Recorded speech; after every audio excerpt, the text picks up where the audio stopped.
A very useful way to think of data, especially when you're dealing with whether it's quantitative or qualitative data, is to classify data in terms of levels of measurement. And to do that, we would classify data in one of four groups, whether it's nominal, ordinal, interval, or ratio. When you are dealing with a qualitative variable or qualitative data, you'd classify that as either nominal or ordinal. And when you're dealing with a quantitative variable or quantitative data, which can be discrete or continuous, you will classify that as interval or ratio. So next up, we'll discuss what each of these mean. Now, a nominal level of measurement deals with categories only. So when you're working at a nominal level, you'll be dealing with a categorical variable or categorical data. And the way I remember this is nominal rhymes a bit with name. So what we are doing here is basically naming. This is characterized by data that consists of names, labels, or categories only, right? Names, labels, and categories. Right? So you are basically naming groups. And the data cannot be arranged in an ordering scheme, such as from low to high, right? So you are basically just naming things. And the order of those groups is not meaningful or has no meaning, and it's not important. An example would be, let's say survey responses that can be yes or no, right? These are two groups, the order of which is not important, right? And others can be, if you are talking about race, the other would be blood groups.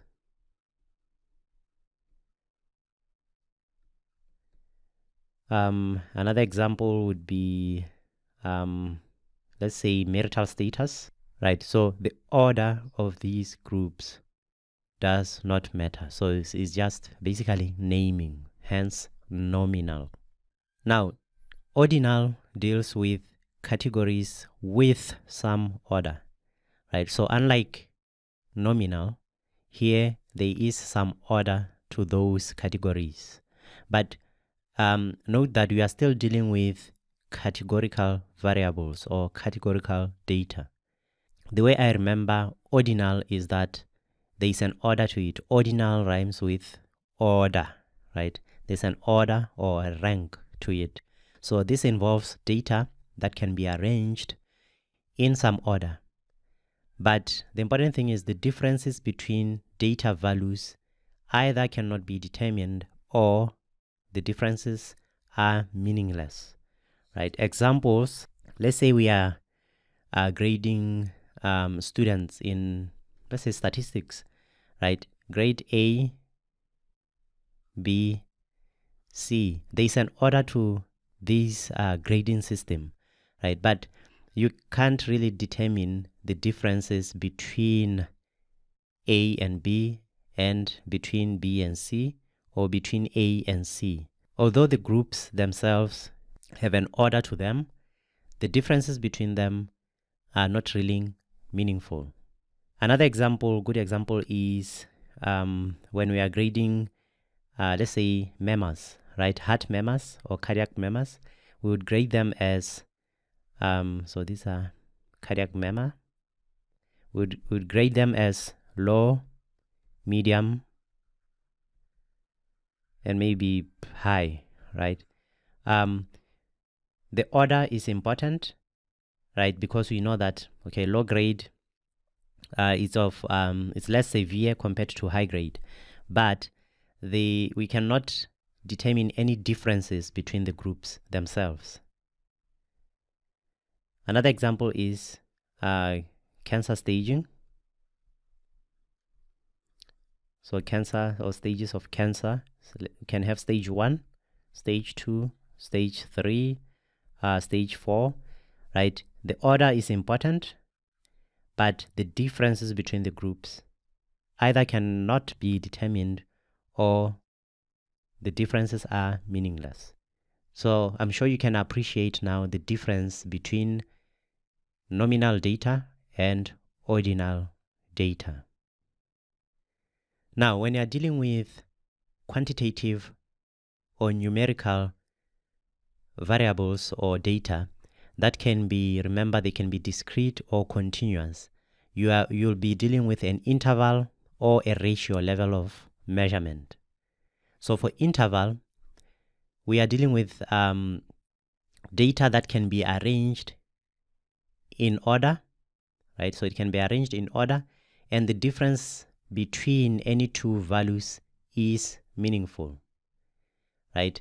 However, the key differentiator between interval and ratio is that for interval, there is no natural zero. So we don't have a natural zero starting point where none of the quantity that we are measuring is present.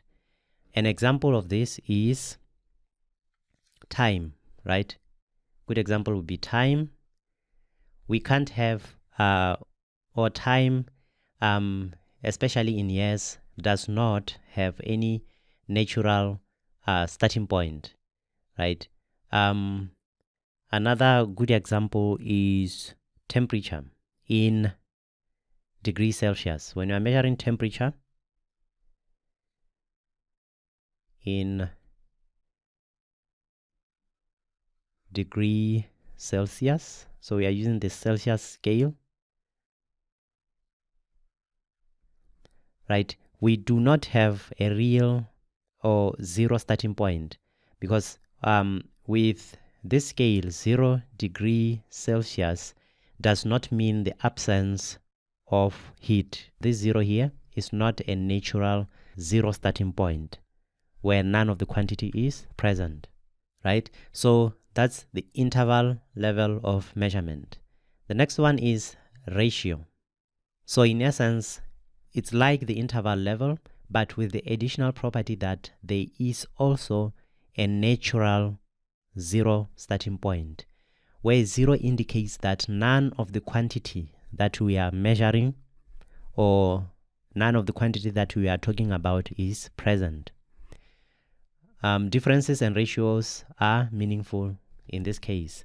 So an example is, let's say money.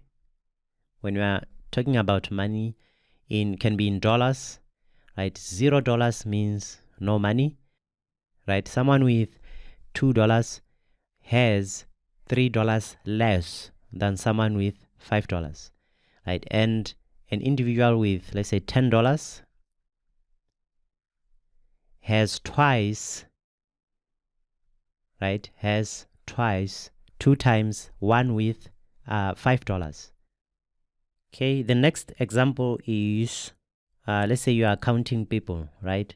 0 means no people. 1 means you have 1. 2 means that you have 2 times 1. 2 versus 10 people means that you have 5 times 2, right? So you can see that the ratios and the differences become meaningful. Another example is weight, right? You can have 0 kilograms. Another is height, where you can have 0 meters, right? There is a natural 0 starting point, where 0 means that none of the quantity we are measuring is present, right? So that's the key difference between the interval and the ratio levels of measurement.